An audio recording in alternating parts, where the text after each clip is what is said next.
Il est tout juste midi, ravi de vous retrouver pour ce 12-13 sur France 3 Centre Val de Loire. Voici les titres de cette édition régionale. Comme tous les mercredis, notre séquence consacrée au travail d'une association. Ce midi, coup de projecteur sur PEP 28, les pupilles de l'enseignement public près de Chartres.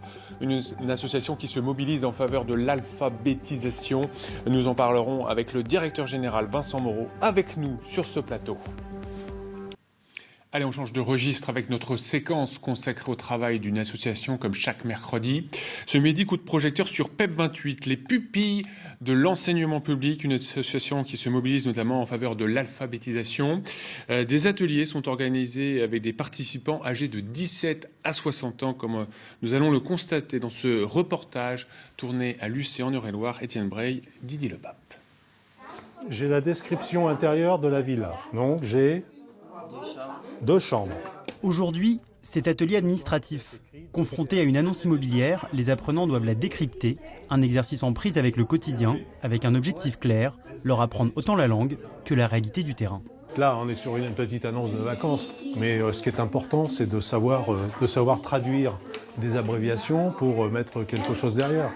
Il est important pour eux de savoir décrypter combien il y a 2 pièces, combien ça fait 2 mètres carrés. Ça me rapporte surtout encore pour pouvoir bien installer en France et pour adopter facilement la vie française. Parmi la cinquantaine d'inscrits à ces ateliers, 2 tiers sont des femmes.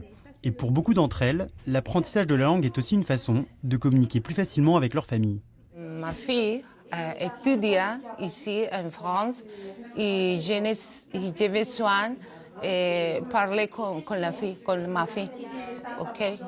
Mon mari parle français, mais mes enfants et moi, on parle espagnol.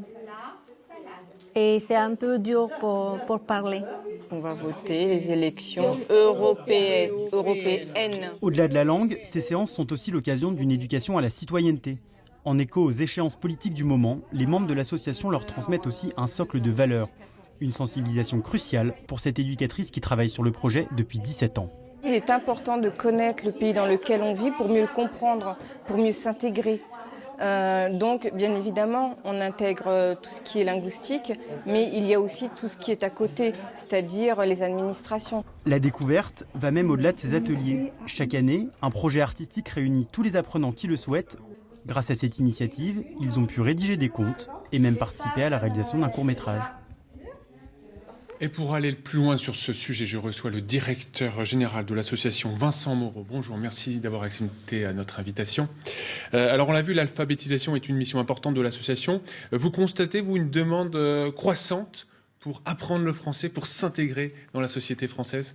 C'est pas forcément une demande croissante, c'est une demande constante, on va dire, avec le fait que c'est une activité qui se prolonge dans le temps, puisque l'objectif, c'est qu'à terme, ces personnes-là puissent s'inclure le mieux possible dans la société et donc puissent maîtriser à la fois, comme ça a été dit dans le reportage, à la fois la langue française, mais aussi les codes, en particulier les codes qui permettent de s'insérer dans la société.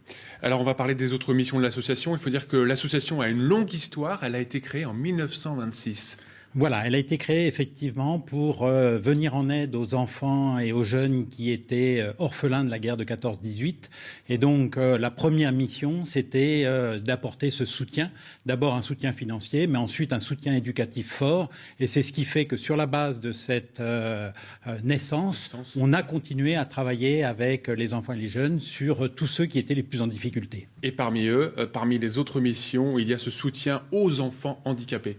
Voilà, il y a un soutien très fort puisqu'on gère aujourd'hui un certain nombre d'établissements pour enfants handicapés, à la fois pour des enfants ayant de la déficience intellectuelle, des troubles du comportement. Donc moteur et physique. Moteur et principalement, on va dire moteur, un peu physique avec des établissements sur la surdité, mais aussi de la déficience intellectuelle et avec l'objectif là aussi de travailler à ce qu'ils soient le mieux possible dans la société et qu'ils puissent participer au même titre que d'autres citoyens à la vie sociale de notre pays.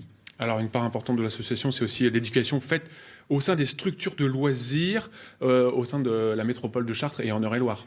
Voilà, on travaille sur toute l'Eure-et-Loire, puisqu'on a 70 structures de loisirs qui vont de Brezol à Janville, donc un développement important. L'idée, là aussi, c'était d'aider les familles qui avaient des difficultés de garde d'enfants à trouver une structure qui soit là aussi le plus éducative possible et qui contribue à sa manière à faire que les enfants puissent découvrir des activités nouvelles, participer là aussi à la vie de leur collectivité locale et donc puissent au mieux s'intégrer à cette vie locale.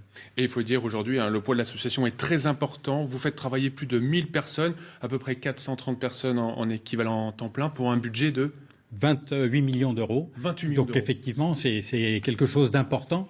C'est vraiment une association qui s'est développée au profit des autres et c'est vrai qu'elle travaille à la fois avec de nombreux bénévoles, mais aussi des salariés qui sont très impliqués pour leur mission.